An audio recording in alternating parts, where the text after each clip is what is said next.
Hello everyone, स्वागत है आप सभी का विनर्स इंस्टीट्यूट के इस ऑनलाइन प्लेटफॉर्म पर। जैसा कि आप लोग देख सकते हैं, आज के इस सत्र में हम लोग एक बहुत ही महत्वपूर्ण और संवेदनशील मुद्दे पर चर्चा करने जा रहे हैं। जैसा कि हम सभी जानते हैं, पिछले 2.5 महीने से लगातार मणिपुर में हिंसा जारी है और एक तरीके से गृह युद्ध की स्थिति मणिपुर में बनी हुई है। कल से एक वीडियो जो है वो मणिपुर से आने वाला वीडियो एकदम तेजी से पूरे देश भर में और दुनिया भर में वायरल हो रहा है, जिसने पूरे देश को और इंटरनेशनली पूरी दुनिया को एक तरीके से यहाँ पर हिला के रख दिया है। जहाँ पर इस वीडियो में जो 2 महिलाएं हैं उनका नेकेड अवस्था में एक तरीके से परेड निकाला जा रहा है। ये स्थिति जो है बनी है आपकी मणिपुर में, या इस तरह के जो वीडियो आए हैं मणिपुर में, ये अचानक से आने वाला कोई वीडियो नहीं है। इससे संबंधित हिंसा और इस प्रकार की कई सारी हिंसा मणिपुर में लगातार पिछले 2.5 महीने से घट रही है। तो आज के इस सत्र में मैं रोशन झा इसी मुद्दे पर हर दृष्टिकोण से यहाँ पर चर्चा करने का प्रयास करूंगा। हम इस मुद्दे से संबंधित सामाजिक दृष्टिकोण, राजनीतिक दृष्टिकोण, आर्थिक रीजंस क्या हैं इस मुद्दे के पीछे, इन सभी डायमेंशंस में हम लोग इस चर्चा को करने की कोशिश यहाँ पर करेंगे। तो चलिए स्टार्ट करते हैं हम लोग इस सत्र को और समझते हैं क्या है यहाँ पर मणिपुर हिंसा के पीछे का कारण। देखिए, लगभग यहाँ पर मई के शुरुआती महीने से यहाँ पर ये जो मणिपुर में हिंसा का माहौल है, वो हिंसा का माहौल आपका चालू हुआ था और लगभग 4 जुलाई तक यहाँ पर 142 से ज़्यादा लोग इस हिंसा में मारे जा चुके हैं। सैकड़ों लोग इसमें घायल हो चुके हैं और हजारों की तादाद में लोग यहाँ पर मणिपुर में डिस्प्लेस्ड हो चुके हैं, जिन्हें अपना घर छोड़ करके एक जगह से दूसरे जगह पर शिफ्ट होना पड़ रहा है। इस तरह की जो हिंसा मणिपुर के अंदर घट रही है, ये हिंसा को देखते हुए यहाँ पर मणिपुर के अंदर केंद्र सरकार ने आर्टिकल 355 को यहाँ पे लागू कर दिया था। आर्टिकल 355 भारतीय संविधान का वो अनुच्छेद है जिसे इस दृष्टिकोण से देखा जाता है कि राज्य आपातकाल की घोषणा करने से पहले यहाँ पर लॉ एंड ऑर्डर की सिचुएशन को मेंटेन करने के लिए आर्टिकल 355 का इस्तेमाल किया जाता है। तो इसमें राज्य आपातकाल की घोषणा तो नहीं की जाती, लेकिन यहाँ पर इसके अंतर्गत जो लॉ एंड ऑर्डर की व्यवस्था है स्टेट के अंदर, उसे सेंटर अपने हाथों में ले लेता है, ये अज्यूम करके कि जो स्टेट है, राज्य सरकार है, वो आपकी विफल हो रही है लॉ एंड ऑर्डर की सिचुएशन पर कंट्रोल करने के लिए। तो इस तरह की जब हिंसा मणिपुर के अंदर घटी तो उसके बाद केंद्र सरकार के द्वारा आर्टिकल 355 को यहाँ पर लागू कर दिया गया और उसके बाद 700 रैपिड एक्शन फोर्स पर्सनल को मणिपुर यहाँ पे भेजा गया लॉ एंड ऑर्डर की सिचुएशन को यहाँ पर कंट्रोल करने के लिए। तो हमें यहाँ पर ये समझना होगा कि इस तरह की सिचुएशन जो मणिपुर में आखिरकार बनी, इसके पीछे कारण क्या थे। आखिरकार ये सारी समस्या शुरू किस पॉइंट से हुई थी, सारा जो प्रोटेस्ट है, कॉन्फ्लिक्ट है, उसका शुरुआती जड़ क्या था। तो आइए उस जड़ को अब यहाँ पे समझने का काम करेंगे।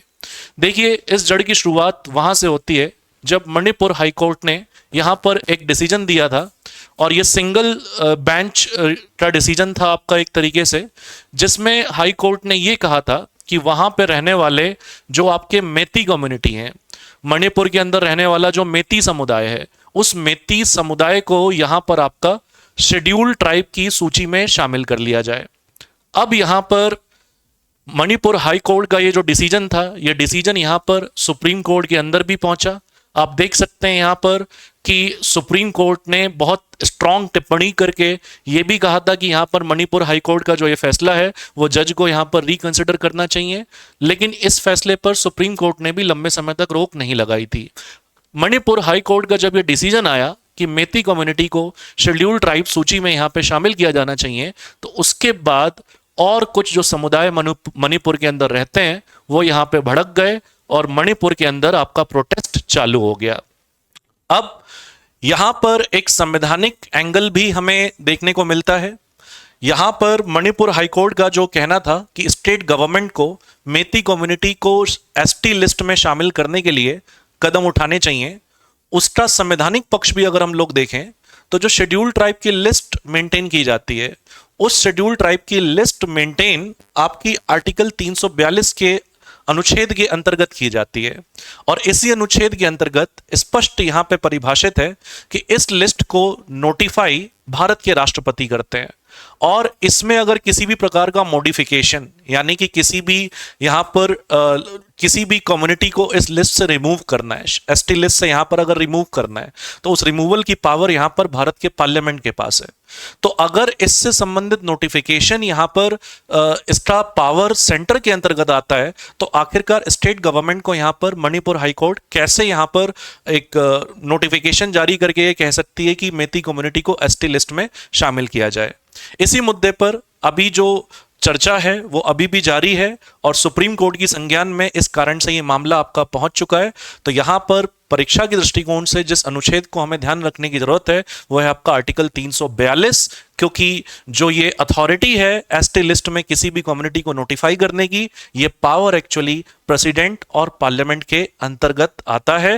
प्रेसिडेंट नोटिफाई करते हैं और पार्लियामेंट उस लिस्ट को मॉडिफाई करता है। तो इस लिहाज से जो यहां पर मणिपुर हाई कोर्ट का डिसीजन था और जो कॉन्स्टिट्यूशनल ये एंगल है उसमें कहीं ना कहीं हमें क्लैरिटी नजर नहीं आ रही है, और इसमें मणिपुर हाई कोर्ट के जज यानी जो सिंगल बेंच का फैसला था उस फैसले को यहां पर उस पर क्वेश्चन मार्क किया जा रहा है यहां पर। तो ये मामला अभी सुप्रीम कोर्ट में है। हालांकि जैसे ही आपका ये फैसला आया उसी के बाद से मणिपुर में हिंसा शुरू हो गई।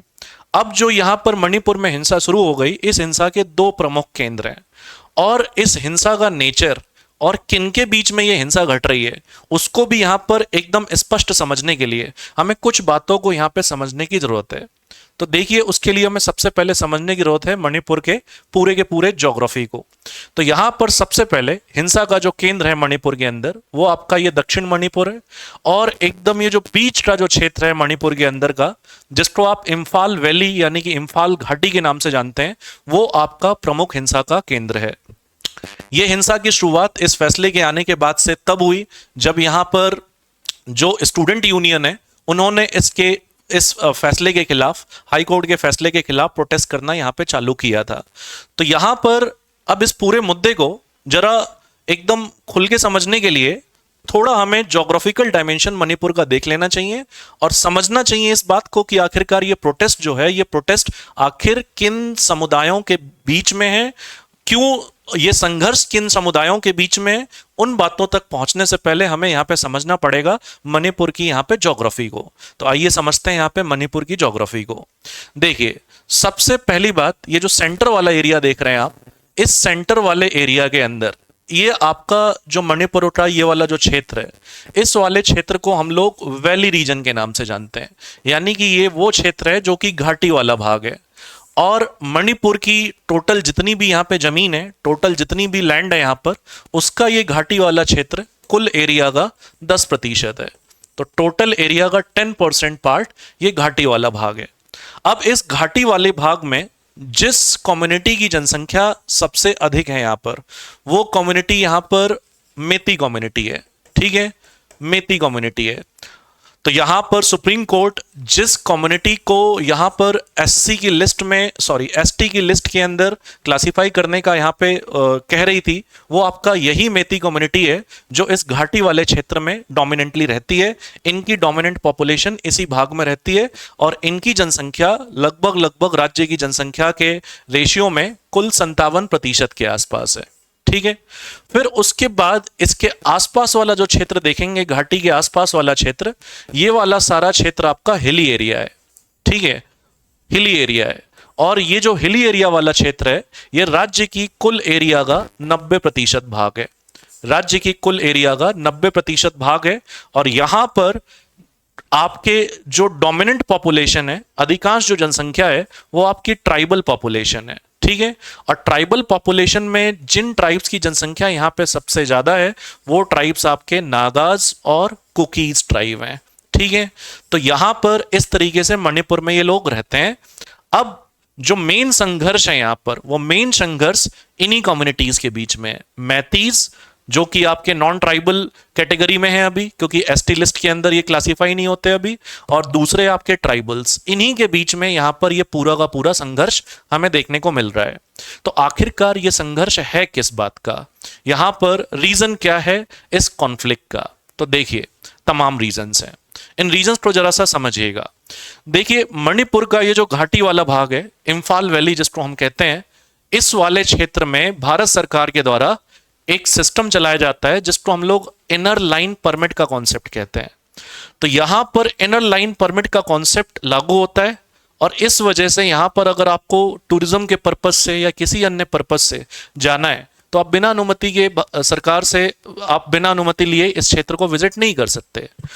आईएलपी लागू होने की वजह से यहां पर जो नई जमीनें हैं वो नई जमीनें भी कोई आपका नॉन शेड्यूल्ड ट्राइब यहां पे नहीं खरीद सकती। अब देखो मुद्दा क्या है, मैती कम्युनिटी की जनसंख्या इस क्षेत्र में सबसे अधिक है और मैती कम्युनिटी की जनसंख्या इस क्षेत्र में सबसे अधिक होने के बावजूद आईएलपी सिस्टम की वजह से वो इस क्षेत्र में ना तो आपका लैंड परचेज कर सकते हैं, बहुत ज्यादा लैंड परचेज ही नहीं कर सकते इनफैक्ट, और ना ही बहुत ज्यादा यहां पर कमर्शियल एक्टिविटी को अंजाम दे सकते हैं क्योंकि आईएलपी सिस्टम उनके ऊपर एक बहुत बड़ा रिस्ट्रिक्शन बनता है। ठीक है, मैती कम्युनिटी का यह कहना है सबसे पहली बात। दूसरी बात उनका यह कहना है कि इस घाटी के क्षेत्र के आसपास जो कुकीज ट्राइबल पॉपुलेशन है, उन कुकीज ट्राइबल पॉपुलेशन की जनसंख्या इस क्षेत्र में तेजी से बढ़ती चली जा रही है और उनके द्वारा यह भी एलिगेशन लगाया जाता है कि यहां पर इस क्षेत्र में पॉपी कल्टीवेशन यानी कि ड्रग्स की खेती भी यहां पर बढ़ती चली जा रही है और उससे संबंधित हिंसा की घटनाएं भी यहां पर बढ़ती चली जा रही है। तो इस दृष्टिकोण से जो मैती समुदाय है, मैती कम्युनिटी है, उसकी डिमांड ये है कि हमें भी यहां पर शेड्यूल्ड ट्राइब का स्टेटस मिले ताकि यहां पर जो वैली के अंदर मिलने वाले बेनिफिट्स हैं उस पर हमारा भी इक्वल अधिकार हो बाकी के अन्य शेड्यूल्ड ट्राइब्स की तरह। तो मैती कम्युनिटी का अपना यहां पर ये स्टैंड है। ठीक है, अब देखिए ये क्षेत्र जो है पूरे मणिपुर के अंदर सबसे डेवलप्ड क्षेत्र है, वैली वाला क्षेत्र है। सारा का सारा मणिपुर में सबसे ज्यादा इलेक्ट्रिफिकेशन, फिर उसके बाद टूरिज्म सबसे ज्यादा मात्रा में अगर कहीं पहुंचता है तो वो इसी भाग में पहुंचता है। तो यहां पर जो इकोनॉमिक डेवलपमेंट है आपका वो बहुत अच्छी है। हेल्थ के पॉइंट ऑफ व्यू से भी सरकार का जो सबसे ज्यादा फोकस है वो इसी क्षेत्र में रहता है और इस वजह से यहां पर इस क्षेत्र की वैल्यू उस नजरिए से भी बहुत ज्यादा है। तो यहां पर मैती कम्युनिटी की जनसंख्या बहुत अधिक है लेकिन यहां पर वो लैंड परचेज नहीं कर सकते, कमर्शियल एक्टिविटी में कमर्शियल एक्टिविटी बहुत ज्यादा नहीं कर सकते क्योंकि रिस्ट्रिक्शंस यहां पे बहुत ज्यादा है। तो इस लिहाज से यहां पर मैती कम्युनिटी की ये डिमांड है। अब देखो यहां पर जो आपके कुकीज कम्युनिटी है, ठीक है, तो जो कुकीज कम्युनिटी है, जो ट्राइबल कम्युनिटी है, उनका यह कहना है कि उनको यह स्टेटस ना दिया जाए। उनका यह क्यों कहना है कि इनको स्टेटस ना दिया जाए? उनका कहने का यह रीजन है कि देखो मैतीज की पॉपुलेशन वैसे ही सबसे ज्यादा है। दूसरा उनका यह कहना है, सेकंड थिंग उनका यह कहना है कि जो स्टेट की पॉलिटिक्स है उस स्टेट की पॉलिटिक्स में भी मैतीज कम्युनिटी का दबदबा सबसे ज्यादा है। टोटल अगर मणिपुर के अंदर 60 सीटें हैं तो 60 सीटों में से लगभग 40 सीटें जो हैं वो मैतीज कम्युनिटी के पास हैं। कई सालों से, आपका डेकेड से यहां पर जो चीफ मिनिस्टर बन रहे हैं आपके, वो मैती कम्युनिटी से ही बन रहे हैं और मैती कम्युनिटी इकोनॉमिकली भी सुपीरियर है बाकी के ट्राइबल के कंपैरिजंस में। तो यहां पर कुकी कम्युनिटी ये एलेज करते हैं और ये एलेज करते हुए वो कहते हैं कि अगर इनको शेड्यूल ट्राइब का स्टेटस दे दिया गया तो ये वैली के रीजन में भी जितने बेनिफिट्स हमको मिलते हैं वो हमसे धीरे धीरे छिनने लग जाएंगे। और इस वजह से जो दूसरी कम्युनिटी है, ट्राइबल कम्युनिटी, कुकी कम्युनिटी, वो इस चीज का विरोध कर रहे हैं कि मैती कम्युनिटी को यहां पर ये स्टेटस किसी भी तरीके से ना दिया जाए। इसी चक्कर में दोनों समुदायों के बीच में संघर्ष चल रहा है और 3 मई से मणिपुर में इस कारण से ये जो हिंसा है वो लगातार आपका चले जा रहा है। तो ये है मेन मुद्दा मणिपुर में होने वाली हिंसा का। अब आइए प्रकाश डालते हैं यहां पर मणिपुर से संबंधित कुछ और यहां पर कॉन्टेक्स्ट में हम लोग देखते हैं कुछ इंफॉर्मेशंस को जो इस मुद्दे को समझने में हमें और हेल्प करेगा। अब देखो जो वहां पे मैती कम्युनिटी रहती है, अगर उनको रिलीजन वाइज देखो आप तो मैतीज कम्युनिटी केवल और केवल आपके यहां पर ये हिंदूज नहीं है, है ना, इनमें डोमिनेंट पॉपुलेशन हिंदुओं की है। लेकिन मैतीज कम्युनिटी के अंदर कुछ मैतीज पंगल्स भी हैं। पंगल्स उनको कहते हैं जो बेसिकली बंगाल के क्षेत्र से आए, बांग्लादेश से आए, और ये आपका मुस्लिम पॉपुलेशन है मैती कम्युनिटी के अंदर। और तीसरा एक तरीके का अलग ही रिलीजन है जिसको सनामाही मैतीज कहते हैं। ये नेचर वर्शिपर्स हैं आपका और इनको एक इंडिपेंडेंट रिलीजन के रूप में कैटेगराइज भी किया जाता है। तो इनकी पॉपुलेशन से मिलके बनती है आपकी मैती कम्युनिटी की पॉपुलेशन, जो कि आपका लगभग स्टेट में 57 से 60% के बीच में है। वहीं पर ट्राइबल जो पॉपुलेशन है उनकी पॉपुलेशन है 40%, और उसमें जो डोमिनेंट पॉपुलेशन है वो है नागास और कुकीज की पॉपुलेशन। ठीक है, इसके बाद यहां पर जो मुख्य भाषा मणिपुर के अंदर बोली जाती है वो मेती भाषा ही बोली जाती है। और मणिपुर में जो रिलीजियस डेमोग्राफी है उसमें सबसे अधिक जनसंख्या हिंदू रिलीजन के फॉलोअर्स यहाँ पे सबसे ज्यादा हैं, और ऑलमोस्ट उसी के बराबर यहाँ पर क्रिश्चियनिटी को फॉलो करने वाले लोगों की जनसंख्या भी लगभग बराबर है। तो जो यहाँ पे मणिपुर का दो मेजर रिलीजन है वो आपका हिंदुज्म और क्रिश्चियनिटी है। ठीक है, अब अगर हम लोग इसके बाद कुछ यहाँ पर हिस्टोरिकल एस्पेक्ट पे नजर डालें, क्योंकि कोई भी समस्या अगर हम देखते हैं तो उसका कुछ न कुछ निश्चित ऐतिहासिक जड़ हमें जरूर देखने को मिलता है। तो इस लिहाज से मणिपुर के इतिहास को अगर हम देखें तो सबसे पहले इसे जाना जाता था किंगडम ऑफ कांगले पैक के नाम से। तो जो कांगले पाक किंगडम है इसकी स्थापना किंग लोयम्बा ने की थी 1074 एडी के आसपास, और तब से मणिपुर में यहाँ पर जो किंग का रूल है वो एक तरीके से प्रॉपर तरीके से स्टेब्लिश हुआ था। फिर ओवर द पीरियड जब यहाँ पर रूलिंग सिस्टम में बदलाव आए, डायनेस्टीज में बदलाव आए, तो इसके बाद बने अगले राजा किंग पामीबा। तो पामीबा के किंग बनने के बाद 1720 से 51 में ये वैष्णवाइट थे और वैष्णवाइट डिवोटी थे, और इन्होंने मणिपुर के अंदर जो मणिपुर का ऑफिशियल रिलीजन है वो हिंदुज्म को डिक्लेयर कर दिया। उसके बाद से हिंदुओं की जनसंख्या मणिपुर के अंदर बहुत अधिक बढ़ी क्योंकि धर्म का प्रचार प्रसार हुआ। फिर उसके बाद नेक्स्ट जब आपके किंग चूराचंद्र जी आए 1891 से 1941 के दौरान, तो उस समय पर अंग्रेज यहाँ पे आ चुके थे। अंग्रेजों की नजर मणिपुर के संसाधनों पे थी, इस चक्कर में एंग्लो मणिपुर वॉर भी हुआ, और उसके बाद अंग्रेजों ने मणिपुर के ऊपर अपना एक तरीके से कंट्रोल स्थापित कर लिया, और उन्हीं के द्वारा इस क्षेत्र में लाया गया आईएलपी सिस्टम को, इनर लाइन परमिट सिस्टम को, जिसके अंतर्गत उन्हीं के द्वारा यहां पर इस पूरे क्षेत्र को दो भागों में बांट दिया गया। एक वो क्षेत्र जिसको वैली रीजन कहा गया जहां से राजस्व की प्राप्ति बहुत ज्यादा होती थी, और दूसरा क्षेत्र जिसको हिली रीजन कहा गया जो आज का 90% भाग है, वहां पे इसको सेकेंड कैटेगरी में यहां पर इस पूरे एरिया को क्लासिफाई कर दिया गया। जो वैली रीजन था वहां पे राजा का डायरेक्ट रूल रहा, और जो हिली रीजन था वहां पर आपका जो प्रेसिडेंट स्टेट ऑफ मणिपुर दरबार थे उनको यहां पर अंग्रेजों के एक तरीके से बिहाफ पर उनको यहां पर इस क्षेत्र का कंट्रोल दिया गया। यानी कि उस समय पे भी जो मणिपुर था वो मणिपुर आपका एक तरीके से एडमिनिस्ट्रेटिवली डिवाइडेड था, और ये अंग्रेजों के समय पर ये चीज हमें देखने को मिलती है। फिर उसके बाद भारत में यहां पर जब अंग्रेजों के खिलाफ संघर्ष खत्म होता है और भारत को आजादी मिलती है, तो 1947 में मणिपुर के द्वारा भी इंस्ट्रूमेंट ऑफ एक्सेशन साइन कर लिया जाता है, और 1949 में आकर के मणिपुर भारत में पूरी तरीके से मर्ज हो जाता है और इसको यूनियन टेरिटरी का स्टेटस मिलता है। 1972 में फिर जाकर के मणिपुर को पूरे राज्य का दर्जा दिया गया, लेकिन इस पूरे ऐतिहासिक जर्नी में मणिपुर में जो समस्याएं थी वो इसी पॉइंट से उभरना चालू हुई। क्यों इस पॉइंट से उभरना चालू हुई? क्योंकि जब मणिपुर को भारत का पार्ट बनाया गया तो मणिपुर के अंदर कई सारे आपके इंसर्जेंट्स ग्रुप राइज करने लग गए, जिनको यह मंजूर नहीं था कि मणिपुर यहां पे भारत का पार्ट बने। जैसे कि उसमें एक ग्रुप है आपका NSCN-IM, ठीक है, जिसकी डिमांड आपकी ग्रेटर नागालैंड की थी एक समय पर, और एक समय पर ये स्वतंत्र नागालैंड देश की भी कल्पना करते थे ये ग्रुप। तो इनके द्वारा जितने भी नागाज हैं मणिपुर में, नागालैंड में, असम के अंदर, सबको मिला करके इंडिपेंडेंट नागालैंड की ये कल्पना करते थे। तो इनके द्वारा एक मूवमेंट यहां पर स्टार्ट कर दिया गया इस क्षेत्र में। जब इनके द्वारा मूवमेंट स्टार्ट किया गया तो उसके बाद इंसर्जेंसी और ग्रुप्स के अंदर और समुदायों के अंदर भी हमें यहाँ पे देखने को मिल गई, और उसके बाद यहाँ पर मेतीज कम्युनिटी के अंदर भी कई सारे ग्रुप्स बन गए, जैसे कि यूनाइटेड नेशन लिबरेशन फ्रंट हो गया आपका, है ना, और भी कई सारे पीपल रिपब्लिक करके भी एक ग्रुप है यहाँ पर, वो यहाँ पे मेतीज कम्युनिटी को रिप्रेजेंट करने लग गए, और इन्होंने भी हथियार उठा लिया, और हथियार उठा करके इन्होंने यहाँ पर ये प्रण लिया कि यहाँ पर एक समय पे जैसा किंगडम ऑफ आपका कांगले पैक था उस ग्लोरी को हम वापस लाएंगे और हम अपना इंडिपेंडेंटली रूल करेंगे। तो मेतीस कम्युनिटी में भी हथियार उठ गया, नागास कम्युनिटी में भी हथियार उठ गया। फिर एक समय के बाद जो नागा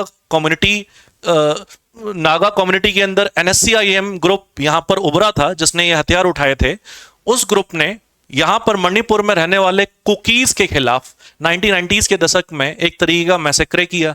अब इसके रिस्पॉन्स में यहां पर मणिपुर में वहां कुकी कम्युनिटी के अंदर भी यहां पर कुछ तरह के ग्रुप्स यहां पर देखने को राइज होते हुए देखने को मिले, उन्होंने भी हथियार उठा लिए। तो इस तरीके से मणिपुर के अंदर एक लंबे समय तक इंसर्जेंसी का दौर आया, जिसमें मल्टीपल ग्रुप्स हथियारों के दम पर इस क्षेत्र को अपने अपने कंट्रोल में करने में लगे रहे, और एक तरफ दूसरी तरफ भारत सरकार अनेकों प्रयास करती रही कि इनसे हथियार डलवाया जाए और यहां पर इस क्षेत्र में लॉ एंड ऑर्डर और शांति बहाल की जाए। तो इस तरीके से डिफरेंट डिफरेंट ग्रुप्स जो हैं यहां पर वो मणिपुर के अंदर आज भी एक्टिव हैं। हालांकि कई सारे एग्रीमेंट यहां पर हुए हैं भारत सरकार के साथ, जिसके बाद यहां पर कई सारी डिमांड भी छोड़ी गई है, जैसे इंडिपेंडेंट कंट्रीज की डिमांड छोड़ करके इंडिपेंडेंट स्टेट की डिमांड तक भी यहां पर नेगोशिएशन का रिजल्ट हमें देखने को मिला है। लेकिन आज भी कुछ ग्रुप्स जो हैं उन्होंने हथियार नहीं डाले हैं, जैसे स्पेशली यहां पर जो ग्रुप हम देख रहे थे यूनाइटेड नेशन लिबरेशन फ्रंट, इनके द्वारा इंसर्जेंसी की एक्टिविटीज आज भी हमें देखने को मिलती हैं। अब इसका मणिपुर हिंसा से क्या कनेक्शन है? तो मणिपुर हिंसा से इसका बिल्कुल कनेक्शन है, क्योंकि इन इंसर्जेंट ग्रुप्स का जो प्रभाव है लोकल पॉलिटिक्स के ऊपर, वो लोकल पॉलिटिक्स के ऊपर ये प्रभाव अच्छा खासा हमें देखने को मिलता है। यहां पर इन ग्रुप्स के द्वारा, स्पेशली यूएनएलएफ के द्वारा टाइम टाइम से हड़ताल की घोषणाएं करवाई जाती हैं। इस लोकल क्षेत्र के अंदर लोगों को कौन से मॉरल्स फॉलो करने हैं उसको यहां पर ये टाइम टाइम से नोटिफिकेशन निकाल करके ये इशू करते रहते हैं। जैसे कि इनके द्वारा इस तरह के नोटिफिकेशन निकाले जाते हैं कि हिंदी मूवी कोई नहीं देखेगा, हिंदी म्यूजिक कोई नहीं सुनेगा, इंडियन क्लोथिंग नहीं पहनेगा कोई। तो इस तरीके से यहाँ पर इंसर्जेंसी क्रिएट करने की ये कोशिश करते हैं। फिर उसके बाद यहाँ पर ये अपने बिहाफ पर टैक्स भी कलेक्ट करने की कोशिश करते हैं, और ये different different insurgent groups local politics के अंदर अपने अपने हिसाब से जो पॉलिटिकल कैंडिडेट है उसको भी बैकिंग देते हैं यहाँ पर। तो यहाँ पर अपने अपने राइट्स के लिए ये ग्रुप आज भी पोलराइज्ड हैं, और इन ग्रुप्स का इम्पैक्ट भी हमें मणिपुर में होने वाली हिंसा के ऊपर एक तरीके से देखने को नजर आता है। तो इस कारण से मणिपुर के अंदर ये तमाम रीजंस हैं, और जो ट्रिगर जिसने किया था इस पूरे प्रोटेस्ट को, उसका रीजन था आपका जजमेंट, मेती कम्युनिटी को दिया जाने वाला एसटी का स्टेटस, जो हाई कोर्ट कह रहा था कि स्टेट गवर्नमेंट इस पे काम करे, तो वो एक मेन ट्रिगर पॉइंट बना था। हालांकि एसटी स्टेटस अभी दिया नहीं गया है, सुप्रीम कोर्ट के संज्ञान में है ये मैटर, और मेती कम्युनिटीज, कुकी कम्युनिटीज अपने इकोनॉमिक और सोशल प्रेजेंस को स्ट्रेंथन करने के लिए आपस में यहां पर एक तरीके से संघर्ष में बनी हुई है, और यही आपका प्रमुख कारण है मणिपुर में होने वाले हिंसा का। और मणिपुर में होने वाली हिंसा में इस तरह के इंसर्जेंट्स ग्रुप्स की भूमिका भी हमें निरंतर देखने को मिलती रहती है। तो ये था आपका पूरा मैटर, जिसमें हमने यहां पर यह समझा कि हिंसा के पीछे यहां पर क्या कारण थे, क्यों ये हिंसा हो रही है, और इसमें किसका क्या इंटरेस्ट है और किस बात को लेकर के संघर्ष है। अब इस सेशन को एंड करने से पहले, सेशन के एंड में मैं आपके सामने एक क्वेश्चन लिख के जा रहा हूं, और इस क्वेश्चन का आंसर आप कमेंट बॉक्स में बताइए। मणिपुर के सीएम यानी कि मुख्यमंत्री का क्या नाम है? और अगर आपको यह सत्र पसंद आया तो आप अपने फीडबैक के माध्यम से हम तक अपना इंपॉर्टेंट फीडबैक दे सकते हैं। आज के लिए बस इतना ही, जल्द मिलेंगे आपके साथ एक और महत्वपूर्ण मुद्दे के साथ। धन्यवाद आप सभी का बहुत बहुत।